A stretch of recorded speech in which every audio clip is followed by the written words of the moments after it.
যাবেন hero Hang double ডিক্স, পেয়ে যাবেন হিরো এক্সট্রিম, এটা হচ্ছে ডাবল ডিক্স সিরিজের এক্সট্রিম, এটা পেয়ে যাবেন হিরো i3s স্প্লেন্ডার এক্সট্রিম, এটা সেল হয়ে গেল। স্ট্রাইকার দুইটা আমাদের কালেকশনে পেয়ে যাবেন, দুইটা স্ট্রাইকার আমাদের কাছে আছে। পেয়ে যাবেন FZS ভার্সন 2, মাত্র 1600 কিলোমিটার রান করা, 3 মাস বয়স, অন টেস্ট অবস্থায় আছে বাইকটা।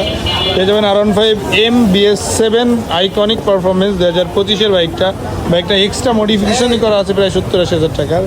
পেয়ে যাবেন FZS ভার্সন 4, মাত্র 3000 কিলোমিটার রান করা, এটাও অন টেস্ট অবস্থায় আছে। আপনারা বাংলাদেশের যে কোনো প্রান্ত থেকে এটাকে রেজিস্ট্রেশন করতে পারবেন এবং প্রথম মালিক হতে পারবেন, এটাই সেই সুবিধা আপনারা পেয়ে যাবেন। চাইলে আপনারা আমাদের মাধ্যমে নাম পরিবর্তন করে নিতে পারেন, অর্থাৎ রেজিস্ট্রেশন করে নিতে পারবেন। পেয়ে যাবেন হুন্ডা হর্নেট 2.0, এটা 13,000 কিলোমিটার রান করা, 24-এর মডেল, আলহামদুলিল্লাহ একটা সুপার ফ্রেশ কন্ডিশনে আছে। পালসার ডাবল ডিক্স 19-এর মডেল, 23-এ রেজিস্ট্রেশন করা। RTR পেয়ে যাবেন 17 ম্যানুফ্যাকচার, 20-এ রেজিস্ট্রেশন করা, 20-এর কেনা বাইকটা। FZS ভার্সন 2 2022-এ কেনা, 20-এর ম্যানুফ্যাকচার, ডাবল ডিক্স ব্ল্যাক কালার, বাইকটার কন্ডিশন